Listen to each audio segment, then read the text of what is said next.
Along these same lines, there are vast plains on the surface of this satellite. Its surface has unique properties and comprises an abundance of colors: white, red, black, green, and even orange. This distinctive characteristic is due to regular lava flows, which can stretch up to 500 kilometers. The high density indicates that there is virtually no water on this satellite, although there have been small pockets of water accumulation found. This deficiency of water is likely due to the fact that during the formation of the solar system, Jupiter was hot enough for volatile substances such as water to evaporate from Io's surrounding vicinity, although not hot enough for this to happen on the more distant satellites. Correspondingly, often found on the satellite's surface are volcanic depressions, just like in humans, although they are called paterae. They are characterized by an even floor and steep walls. They very much resemble terrestrial calderas.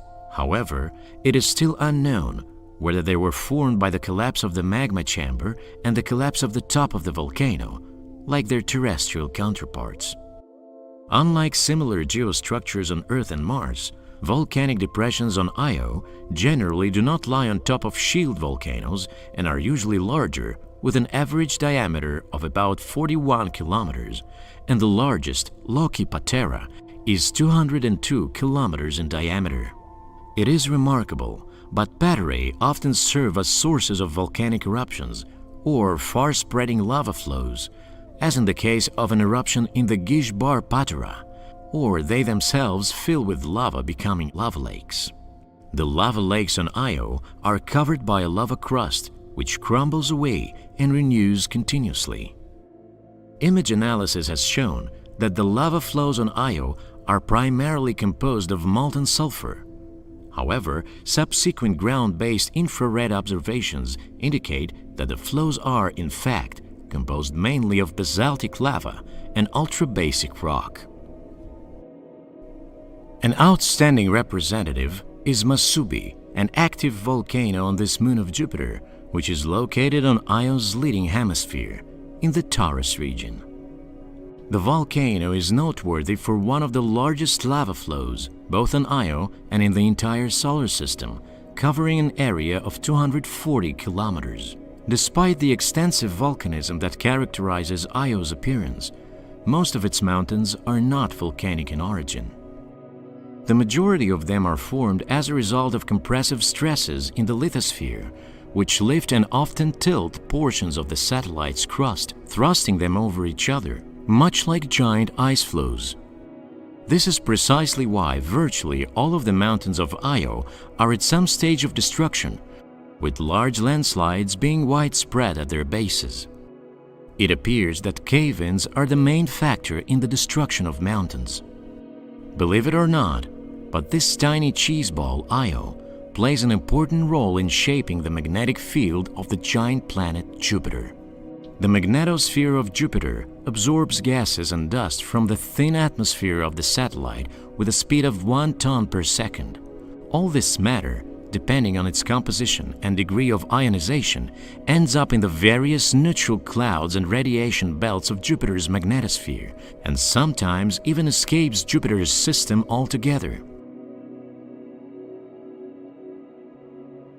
Also interesting is the fact that Io's moon is surrounded by a so-called atomic cloud of sulfur, oxygen, sodium, and potassium, which extends to a distance from its surface equal to about 6 times its radius. These particles come from the upper atmosphere of the satellite, and they are activated by collisions with particles from the plasmators and other processes in Io's heliosphere, where its gravitational strength exceeds that of Jupiter's. Io's orbit runs its course within the radiation belt, known as the plasmators, a donut-shaped ring of ionized sulfur, oxygen, sodium, and chlorine. The plasma in it is formed from the neutral atoms of the cloud surrounding Io, which is ionized and carried away by Jupiter's magnetosphere.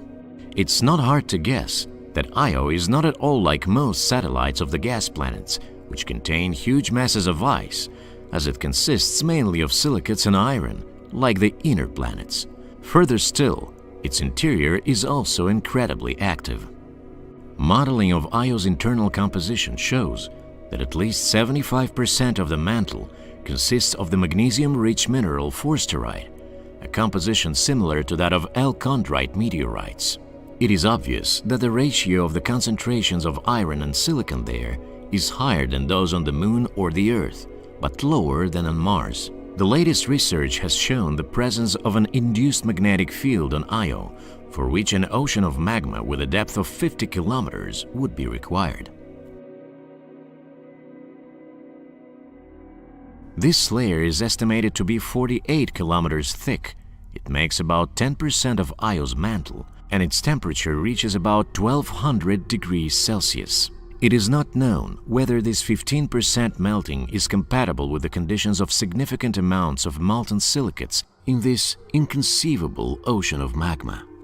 Io is a bright and wondrous world, which has no equivalent in the entire solar system.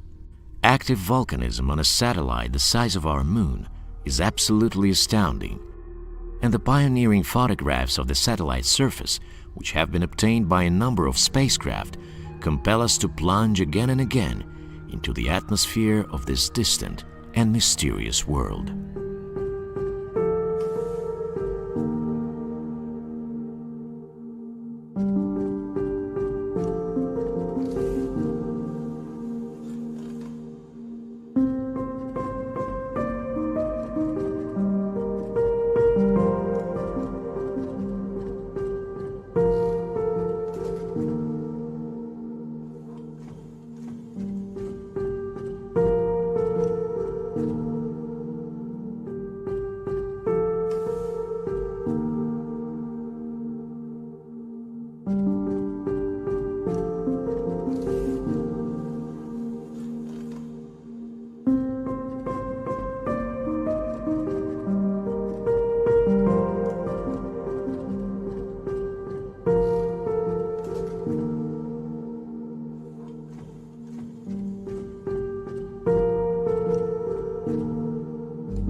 Amazing outer space and the remarkable beauty of the galaxies to which there is no end or brink.